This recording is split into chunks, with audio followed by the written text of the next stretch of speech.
Galimoto by Karen Lynn Williams. Condi opened an old shoebox and looked inside. These were his things. They belonged to him. Inside the box there was a ball made of many old plastic bags, tightly wrapped with a string. There was a knife Condi had made from a piece of tin can, and a dancing man he had made from dried corn stalks. In Condi's box there were also some scraps of wire. He had been saving the wires for something special. Now he took them and the knife from his box. "Shall I make a Galimoto?" Condi told his brother Uflu. Uflu laughed. "A boy with only 7 years cannot make a toy.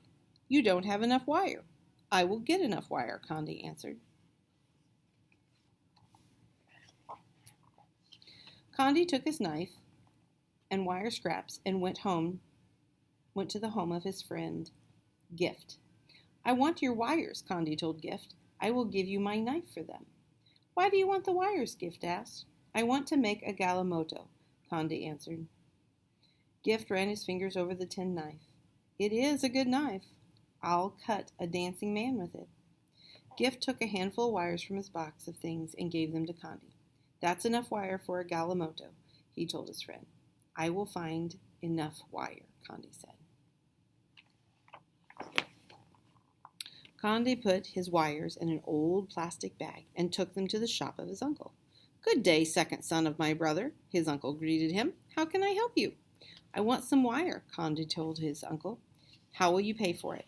"I have no money," Condi answered, "but you have wires in your old packing boxes from the city.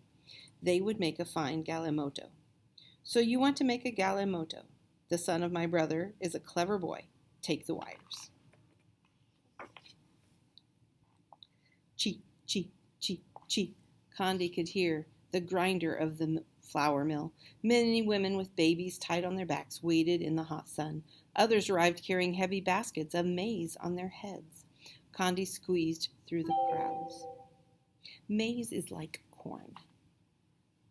He was very near the front door when someone grabbed him. The woman began yelling angrily, "Stop that one! He goes out of turn!" Condi was being pushed and shoved.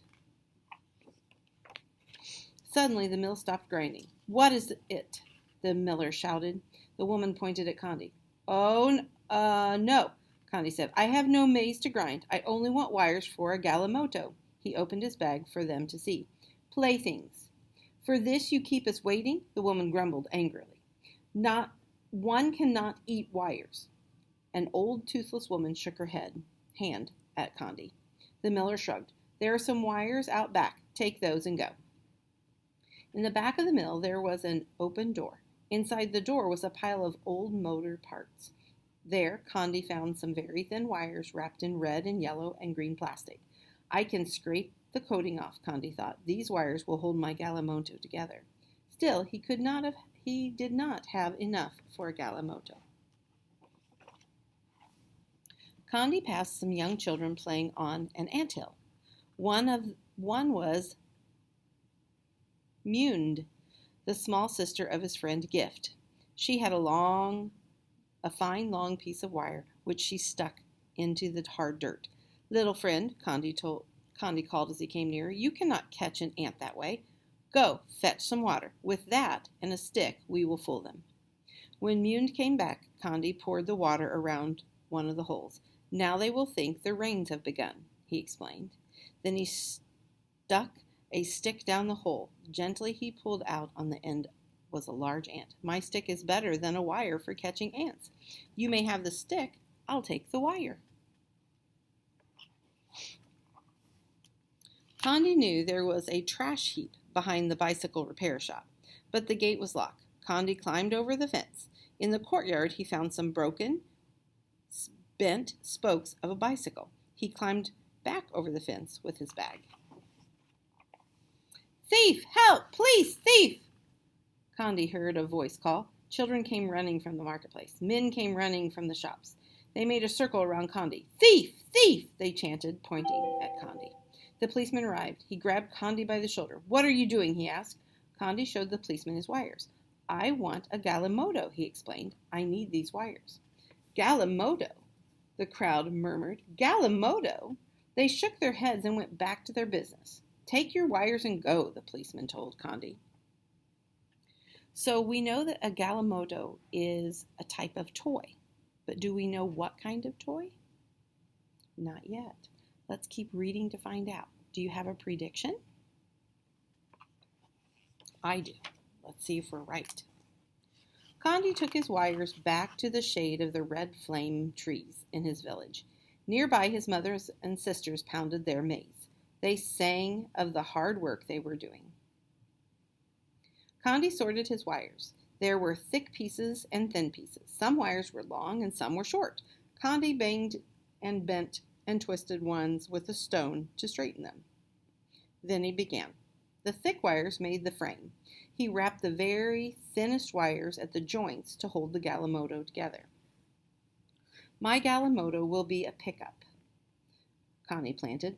It will carry maize to the city, and it will have an antenna for the radio, he smiled.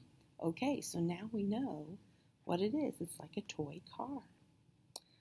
Condi worked all afternoon. He pounded the strongest wires around a pipe to make the round wheels, and a sturdy piece of bamboo made the rod of the steering wheel.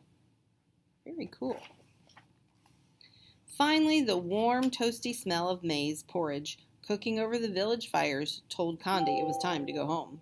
His brothers and sisters admired his work. So you found enough wire, Euflew said. Yes, Condi agreed. He parked his Galimoto next to his box of things and ate a supper.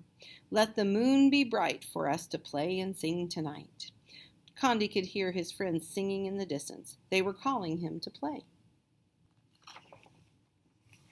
Now he carefully guided his Galimoto over the dusty path. Galimoto! Someone cheered, and one by one Condi's friends formed a line behind him. Eee! Galimoto! Galimoto! They began to chant. As you can see, here's the truck.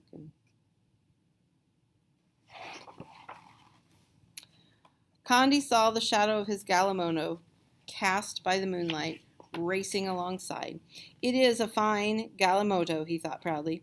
Perhaps tomorrow I shall make my Galimoto into an ambulance or an airplane or a helicopter.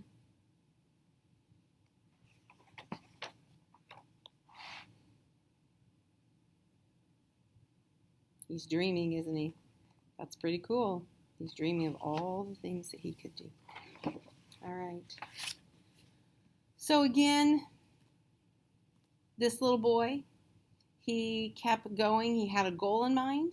He kept going and going and kept collecting the materials that he needed. And remember, if you are determined, if you persevere toward your goal, you can be successful too. And you can create something that you're proud of.